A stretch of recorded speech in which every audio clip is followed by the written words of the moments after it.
तुम्ही जात आहेत, संपर्क करतायत, चर्चा होतीये, नेमकं काय वातावरण आहे, काय सांगाल? नाही, मराठा समाजात खतखत आहे. देवेंद्र फडणवीस साहेबांनी विनाकारण मराठा समाजाविषयी द्वेष व्यक्त केलेला आहे.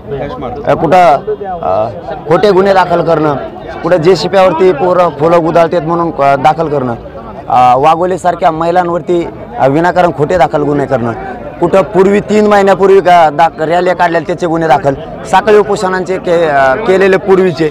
म्हणजे ही सूड भावना कोणची आहे? 10% आरक्षण घेण्यासाठी, ते पण इतक्या जबाबदार मंत्र्यानं, ज्यांच्याकडे ग्रह खातं आहे, जे राज्य चालवते, जरी मुख्यमंत्री उपमुख्यमंत्री दुसरे असले तरी तुम्ही एवढा मोठा कारभार चालवता आणि मराठ्यांविषयी इतका द्वेष विनाकारण काही कारण नसताना 10% आरक्षण जे टिकणार नाही ते स्वीकारायचं. मग अधिसूचना कशाला काढली? राज्यपाल पद अस्तित्वात आहे, विधानसभा विधान परिषद अस्तित्वात आहे.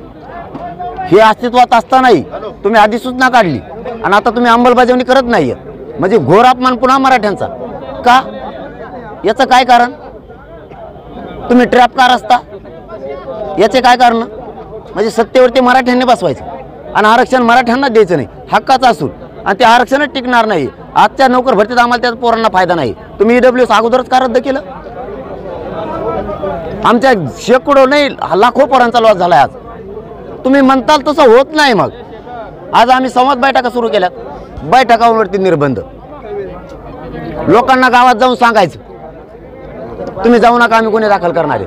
लोक नाही थांबणार. फडणवीस साहेब, तुमच्यामुळे उलट मला एक चांगला मोठा वर्ग तयार झाला आता फौज फाटा. तुम्ही जे पोरं गुतवलेत ना, ते माझ्याकडे येऊन म्हणालेत आम्ही आद्यात माद्यात नव्हतो, आता येऊ गुतलो तेव्हा गुतलं, माझा गुन्हा दाखल झाला, वाहून द्या काय व्हायचं ते. आता नसलेले लोक जास्त पेटून उठलेत. आता त्या संवाद बैठका आहेत. तुम्ही आणखी थोड्या दिवसात बघा मराठ्यांची सभा म्हणजे काय असते.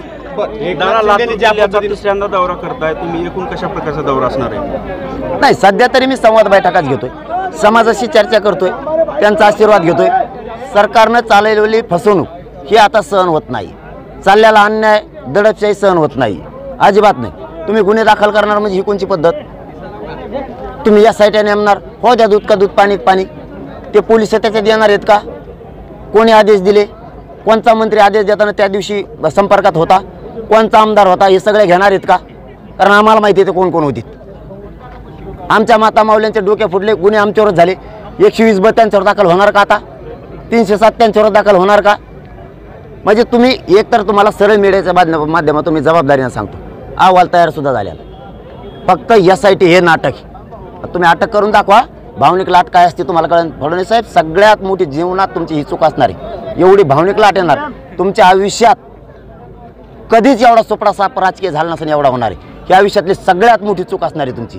तुम्ही फक्त करून बघाल, मी त्याचीच वाट बघतो. बरं, तुमचा संवाद एकनाथ शिंदेबरोबर होत होता, त्यांनी काय शब्द दिलाय आणि फडणवीसांनी काय केलंय? तुम्ही सातत्यानं फडणवीसांवर टीका करताय, मात्र एकनाथ शिंदेंनी बरोबर तुमची चर्चा झाली होती. आरक्षणाचा जे विषय त्यांनी तुमच्याबरोबर चर्चा करून फायनल झाला होता.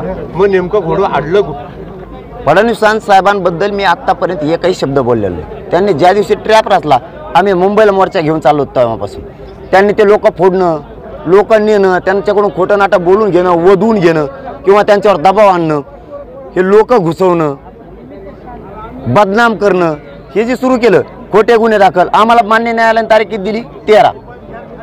एका दिवसात ते 23 कसं काय झाली? खाजगी माणसानं याचिका केली, त्याच्यात ते ॲडव्होकेट जनरल तुमच्या सरकारचे कसं काय उभा राहिले? सरकारला हे कोणचा अधिकार आहे? तुम्ही स्वतः आज आमच्या विरोधात जायचं तर मान्य न्यायालयाला तुम्ही अर्ज केला ना, उपोषण थांबवावं यांचं किंवा उपचार करायला पाठवावं. तुम्ही करू शकत होता, ही याचिका तुम्ही करू शकत होता. दुसऱ्याच्या याचिकेत तुम्हाला हस्तक्षेप करायची काय गरज?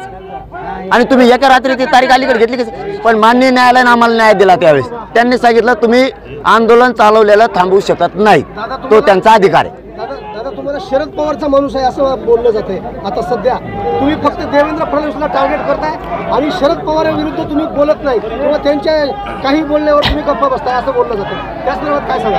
ते आरक्षणाच्या विरोधात बोलले का उद्या सकाळीच वाजवितो. जो बोलन मराठा आरक्षणाचा मराठा समाज त्याला सोडत नाही. आणि फडणवीस साहेब म्हणले म्हणून मी बोलणार नाही. त्यांच्यावर सुद्धा नाही, फडणवीस साहेबांवर सुद्धा नाही बोलणार. चूक केली की बोलणार. फडणवीस साहेबांचे एक स्टेटमेंट सांगतो तुम्हाला. फडणवीस साहेब म्हणतात ना माझ्या मागे आहेत, फडणवीस साहेबांनी TV9 ला एक बातमी दिली, मुलाखत. त्याच्यात ते म्हणतात पवार साहेब आंतरवालीला गेले होते, त्यांच्या उभ्या आयुष्यात इतकं घाण त्यांना कुणीच बोललं नसल, ते एका रस्त्याने जाणार होते, दुसऱ्या रस्त्याने पळून जावं लागलं. मग मला सांगा, इतक्या घाण बोलल्याच्या नंतर आम्ही तो माणूस आमच्या पाठीशी राहू शकतो? देवेंद्र फडणवीस याच्या अगोदर ती लोकही म्हणले देवेंद्र फडणवीस आमच्या मागे आहे, काही लोक म्हणले शिंदे साहेब आहे, काही जण म्हणले प्रकाश आंबेडकर साहेब आहेत, काही जण म्हणले बच्चू कडू आहेत. यांना कोणी सापडत नाही. माझ्या मागं फक्त मराठा समाज आहे आणि मी कोणाचं ऐकत नसतो, तुम्हाला स्पष्ट सांगतो. आता तुम्ही बोलता देवेंद्र पोलीस बंदोबस्त काढून घेताय. अहो 8 दिवस झालेत, मला पोलीस बंदोबस्ताची गरज नाही, परंतु 8 दिवसापूर्वी वेगळं वातावरण होतं. अचानक बदललं कसं? गिरीश महाजन विदर्भात, त्यांचे कार्यकर्ते महिलाच्या आडून हॉस्पिटलला कसं काय येतात? काय कारण याचं? आमच्या महिला ताबडतोब आल्या. ही काय पद्धत? म्हणजे तुम्हाला कार्यकर्त्याच्या हातून हल्ला घडून आणायचा म्हणून तुम्ही पोलिसाला लांब ठेवले. पोलिसाला काय दोष देताय? त्यांना जसे आदेश आहेत तसं करता येते. ते कुठं थांबतात? आता आम्ही इथं चाललो 2 किलोमीटर पुढं किंवा लांब 2 किलोमीटर मागं एखाद्या लिंबा झाडाखाली किंवा एखाद्या हॉटेलजवळ असं थांबणार. फक्त गेले म्हणून सांगायचं. काय झालं, हल्ला झाला, मग पोलिसच नव्हते तिथं किंवा होते, म्हणजे नाही का एखाद्याच्या लग्नात पाहुणा रुस होतो तसं मंडपाच्या ह्या कोपऱ्यात त्या कोपऱ्यात. देवेंद्र फडणवीस ही असावी राज्य चालवताना. मला गरज नाही, मी 70-80 पोरं माझे बोलून घेतले. ठीक आहे, माझी टीम सज्ज आहे, माझं संरक्षण करायला माझी जात खंबीर आहे, गरज नाही मला. पण यांची नियत ही चांगली नाही मराठ्यांविषयी. आता बोलताना तुम्ही म्हणला देवेंद्र फडणवीसांचा मराठा, नेमकं काय आपल्याला म्हणायचं? शेवटी आता काय, पक्षाला मोठं मानायचं म्हणल्याच्या नंतर मराठा आमदार जो आहे, मंत्री जो आहे, त्याचे जवळचे लोक येतात का नाही येत हे लक्ष ठेवा. कोपऱ्यात देवेंद्र फडणवीस हीच असावी राज्य चालवताना.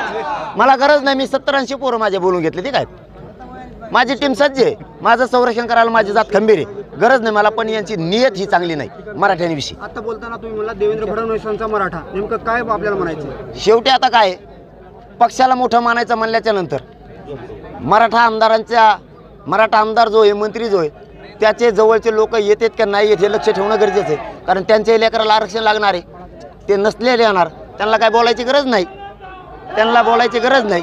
पण उद्या त्यांचं भविष्यसुद्धा त्याच परिसरातल्या, त्या सर्कलमधल्या, त्या मतदारसंघातल्या लोकांच्या हातात आहे. म्हणून आम्हाला गरजेचं आहे बघणं.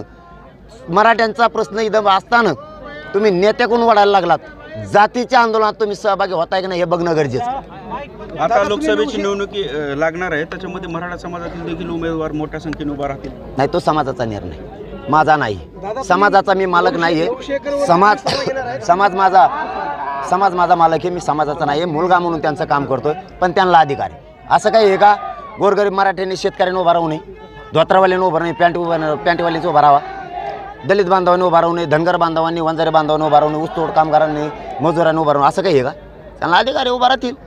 5-50 हजार, त्याला काय, त्यांचा अधिकार आहे, राहतील उभा. ते त्यांचा निर्णय आहे, मी मालक नाही आहे समाजाचा.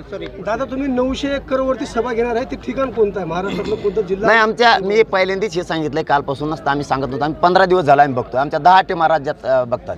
कारण आम्हाला जवळपास 2000 एकर नुसतं पार्किंगला पाहिजे आणि 900 ते 1100 एकर पाहिजे. कारण समाजाचा आतून असा विषय ठरला आता की आता घरी माणूसच ठेवायचा नाही, एकदाच शक्ती दाखवायची. जर फडणवीस साहेब अशी दहशत मराठ्यावर मुद्दाम करत असले, सगळ्यात मोठा राज्यातला मोठा समुदाय मराठा समाज आहे, आणि त्याच्यावर एवढी दडपशाही जर होणार असली तर सामान्य जातीचं कसं होईल इथून पुढं? सामान्य छोट्या जातींचं तर मरायचंच काम यांच्या पुढं. आम्ही ताकदवर असून जर हे हाल आहेत तर गोरगरीब 12 बलुतेदारांनी जगायचं कसं यांच्या पुढं? मुस्लिम बांधव, बौद्ध बांधवांनी कसं जगायचं? म्हणून आम्हाला एकत्र येणं गरजेचं आहे आणि आम्ही शांततेत एकत्र येणार. आम्ही ते ठरवलं आहे. आता 900 एकर मिळाले, परंतु पार्किंगला आम्हाला कमी पडतं. ठिकाण आम्ही तुम्हाला थोड्याच दिवसात सांगणार. धन्यवाद. काय आव्हान कराल? मराठा बांधवांनी एकजूट राहावं. सगळ्या पक्षातल्या बांधवांना माझे हात जोडून विनंती, पक्षापेक्षा नेत्यापेक्षा जातीला मोठं माना, जातीचे लेकरं मोठे करा, मग राजकारण करा, ही तुम्हाला शेवटची विनंती. कारण तुम्हाला मोठं करणारे मराठ्यांचे माणसं आहेत, हे तुम्हाला मग कधीच मोठंही करणार नाही तर माफ सुद्धा करणार नाही. धन्यवाद.